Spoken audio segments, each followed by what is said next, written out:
Hello everybody, this is Dr. Gary Wohlman speaking.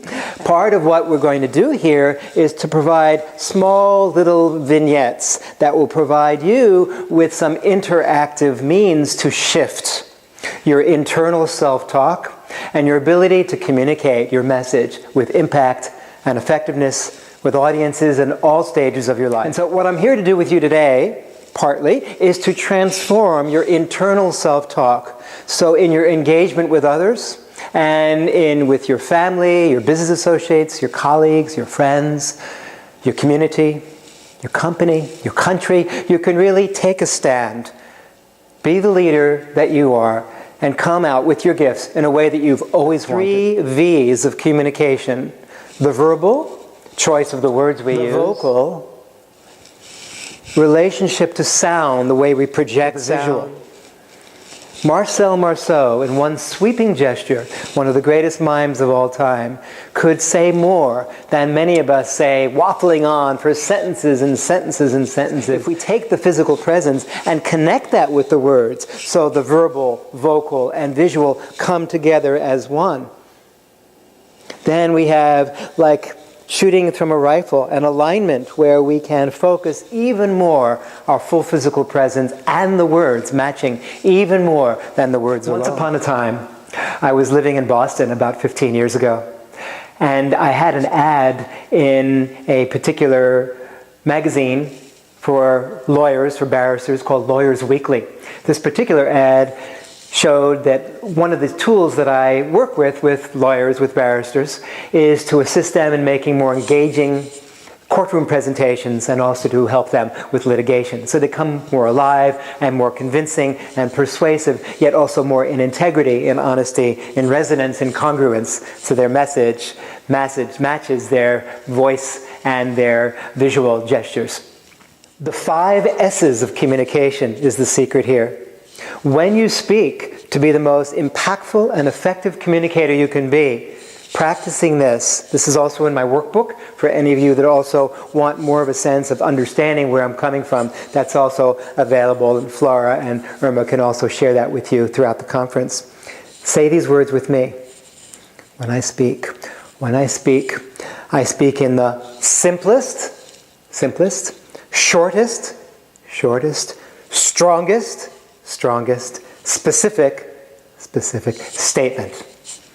Simplest, shortest, strongest, specific statement. The 5 S's of communication. In the central square is a place that you can take a stand.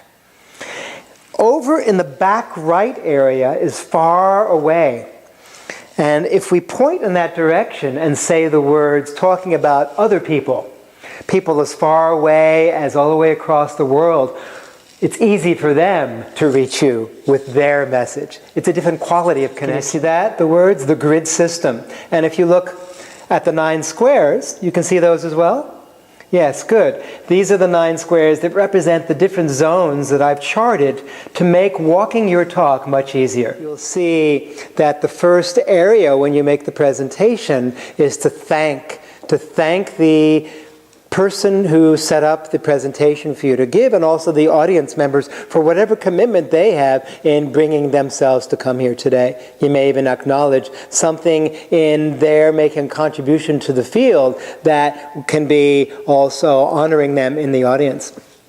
After that, you make a commitment, as you can see here, making a commitment that allows you to say, in this short time today that I'm presenting to you, my focus is to allow you to have a number of tools so that you can perceive and express yourself through your body as the chief instrument of communication as never before. The points I'm making, the principle, the point of view.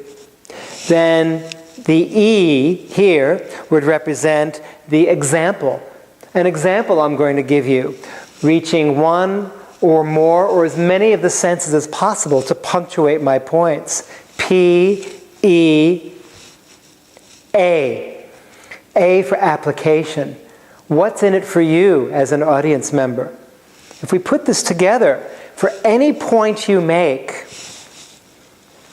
You want to punctuate it with an example that's from your own experience or someone's experience, a real live example or a made-up example, and then an application to the audience. Throughout my presentation with you, I'm constantly engaging you. Are you following what I'm saying? Questions like that. End the speech by saying, thank you very much, you've been a great audience, or thank you very much. That leaves people dead. It leaves people without something to go for. You always want to inspire people to be better people, or to fulfill their life goals and dreams and ambitions, and to provide for them an opportunity to actually practice. So you may say something like this towards the end of a presentation. If you got one thing out of this presentation today, and I were to leave you with one point, it would be this: that speaking, as we speak here today in this modern age, is relationship speaking. It's developing a relationship between you and your body, between you and your messaging, and you and your audience. I'm delighted to present to you on the last weekend of January, on the 30th, on the Saturday, the 30th of January, a special transformational breakthrough, presentation breakthrough, and awakening creativity day. A day that is likely to change your life forever. See you there.